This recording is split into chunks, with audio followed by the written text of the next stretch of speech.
Do you remember when I made that video in January 2019 and said I was going to do a monthly update on YouTube about how my debt consolidation was going?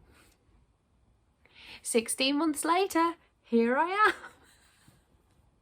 So 25-year-old Ria came and confessed her sins about how much debt she was in. And now I'm almost 27 and I'd really like to give you a very long overdue update on how I'm doing on my debt journey. It's July 2020. I have a considerable amount of hair due to being stuck in quarantine, and I'm about 16 months into, no, say a bit less than that, 16 months in to the job that I reported I got last time I filmed a YouTube video. So a lot of things have happened since I gave my last update. But I'm really excited today to talk about how far I've got on my journey, give you a bit of a recap since January 2019 of what I've done, and then lay out a few more goals about what I've got left to achieve. Back in January 2019, I told you that I was in £17,909 of debt. Now, since that video, I have had to update that figure because when I made the video, I didn't include a credit card that my partner had. And really, this is me documenting our shared journey debt. So, despite already being in the horrible figure of 18k worth of debt, I was actually more likely in, if I try and show you this there, around £19,409 of debt. Now, while I haven't been making any YouTube videos, I have on a very regular basis been keeping track of how much debt I'm in, and for the most part over the last 18 months I've made some considerable steps towards reducing that debt. In fact, I'm pleased to tell you that as I sit here today in July 2020, my debt now stands at £8,274.89, which means that I have in total over the last 18 months saved or paid off £11,134.11, which it doesn't feel real to say that out loud, that I've managed to pay that off. I really wish that that was money I was saving and not just paying off, but you know, if I can do that now, pretty soon I'll be able to save that amount of money towards my future. So I'm so delighted with that. I'm so pleased with my progress. In my first video, I set myself 3 goals to achieve in 2019. Now, I managed to achieve 2 of those goals and I'm now working towards the 3rd one. So the first one you already know if you watched my second video, which was securing a new job. I was on a temporary contract which ended in August 2019, and I managed to secure a role that would change that, so I would become fixed term until March 2021. So that was my first goal, so that was ticked off my list. The second goal around consolidating my credit cards from 4 credit cards to 1 credit card. Now, I haven't been able to do this yet, and with balance transfer fees and the fact that for most of the cards that we've had, we've been paying no interest, it hasn't really been in our interest to do this. It would have actually cost us more money to do that. So what I've been working on over the last few years is perfectly timing when I do transfer all those credit cards onto one, so that it saves us money rather than costing us more, just to make kind of the administrative burden a lot easier.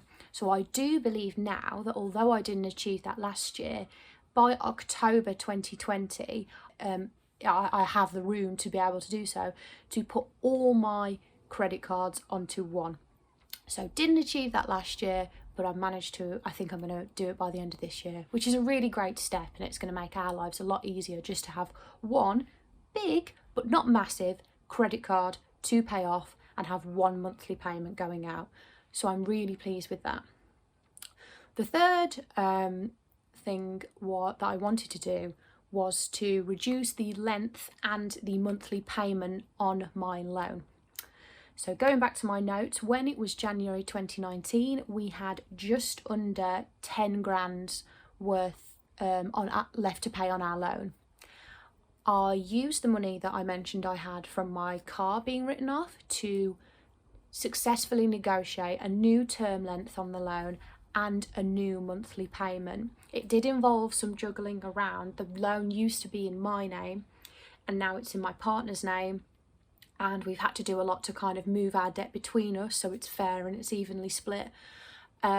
But we now have only £4,500 left on our loan to pay. Our minimum payment on our loan is £199 a month, whereas before it used to be £320 a month, which was a really difficult thing for us to maintain continuously. However, my boyfriend is making extra payments on the loan every single month so that we are, sort of minimising the amount of interest we will end up paying on that loan. And from September, I will also be making extra payments on that loan. So that loan, we really are trying to concentrate on that now and reduce that down, because that's the only area of our debt that accrues any interest. So we'll be working on that. So how did we do across 2019? I'll start there. Well, we started off really well. I've got a monthly total for each of our every month last year, and it started off great. In January I paid off £472.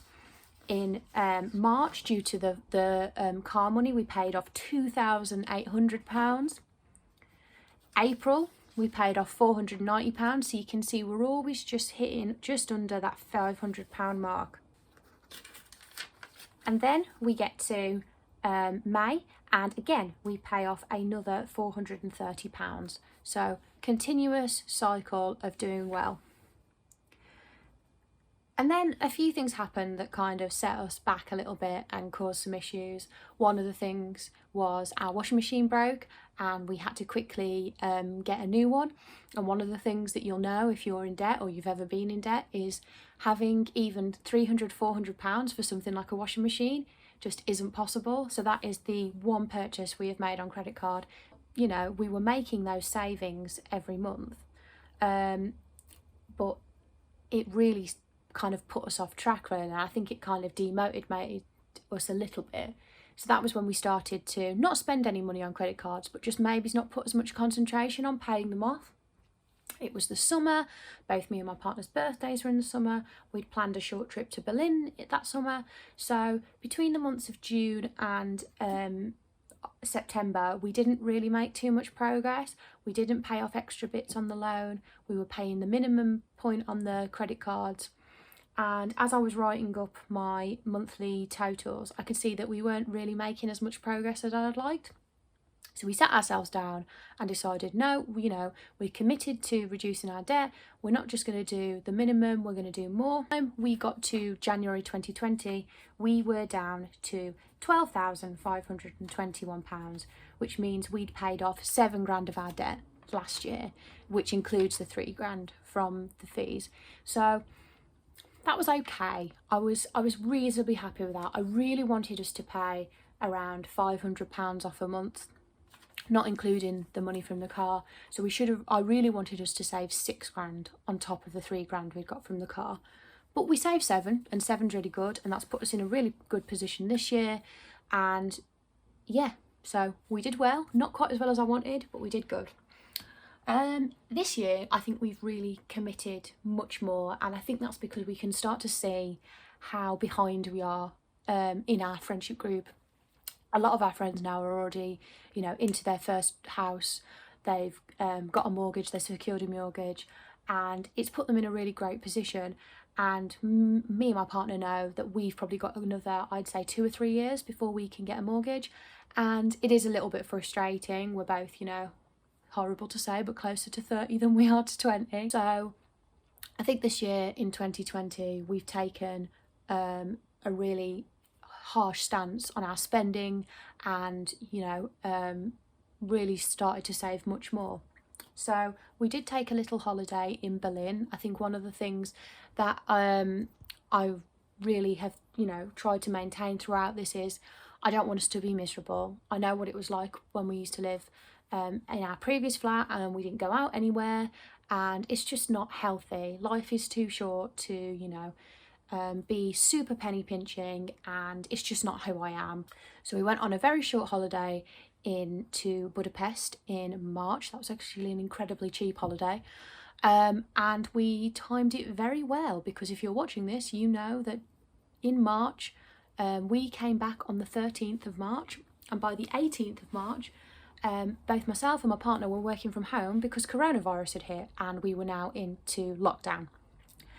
Now, this is where I have to take the time to say myself and my partner have been incredibly lucky during the coronavirus epidemic, and continue to be, in that we have both been fortunate enough to keep our contracts. There's been a few times during the quarantine where we felt a little bit vulnerable, but ultimately we've both been able to continue working from home safely. During the last 4 months when we've been in quarantine, I had wanted to save around £500 a month, but due to us not going anywhere and both of us being able to no longer pay towards commuting and some of the other things that go along with, you know, travelling to and from work, we've managed to save a lot more than I was expecting. So in March 2020, we saved the usual £438, just, you know, somewhere between 400 and 500 every month. In April, we weren't leaving the house at all. Our biggest expense was food, and a lot of places weren't open, and I will hold my hands up and say we are a bit bad for getting the odd takeaway here and there. So we really weren't spending nearly as much as we would normally be in a normal month, and we actually managed to pay off in that 1 month £931, which was phenomenal, and I don't think it's something we'll be able to maintain going forward, but it's definitely made me think about our spending even more, and think about how in the future, when life begins to get back to normal and we're both working and commuting again, steps we can take to be more sensible to try and trim down those bits of debt. So May, we saved £720 of debt gone.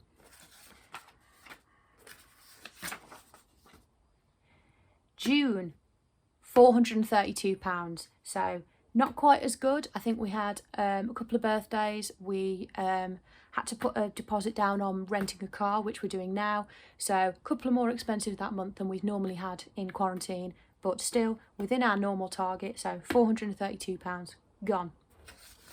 And then this month, July, let me get my last page up. So far we've managed to save this month, which I'm delighted with, £845. So you can really see how we have, you know, changed significantly in 2020, and I still hope by the time we get back to normal that we'll be paying around £600 off of our debt. I think we have a year to go. I think I could sit here in a year's time, so July 2021, and possibly tell you that we are debt free, which is amazing to think about. I can't really believe that we are in a position where we may be able to get there. However, there is one thing that could get in the way of that, and that is the fact that I am on a fixed term contract. So while I've been fortunate enough to maintain a contract during the coronavirus pandemic, what I am sort of ascertaining at work, and it's not something I've ever banked on, but the likelihood of my contract being extended or a new role being created for me is much less likely than it was previous to the pandemic. So I have a really important job to do this year in securing my next role. And for me, a real big priority of that, and something that will probably really affect my finances, is I want a permanent role. I want to feel secure and, you know, start to put myself in an ideal position to secure a mortgage. So I'm looking for a permanent role for my next role. Currently I have around 7 months left on my contract, so if I get to obviously 2 months to go, 1 month to go, and somebody offers me a fixed term contract, I'm not going to say no, But for now, I'm looking to secure something permanent before March 2021 when my contract runs out. So that's one of my goals this year. I need a new job. So if you're looking for a project manager, hit me up. And then obviously I've already talked about wanting to consolidate my credit cards and thinking we should be able to do that definitely by the end of 2020. So yeah, that's a little update from me. A little, she says, looking at the camera now, and she's spoken super fast and still taking 20 minutes. So yeah, thanks for watching if you have. It's really nice to see that people engage with this and understand our situation and, you know, cheer us on when we're you know, making these big steps. So thank you very much. If there's anything that did make sense or you have any questions, obviously let me know, and I'll comment back. And yeah, I will definitely not promise when I'm going to do an update, because I think I've proven that I'm not very good at this, posting regularly. But who knows, if something happens either job wise or credit card wise that's really important, I'll jump online and give you an update. But fingers crossed, if you see me after July 2021, you'll be talking to a debt-free person.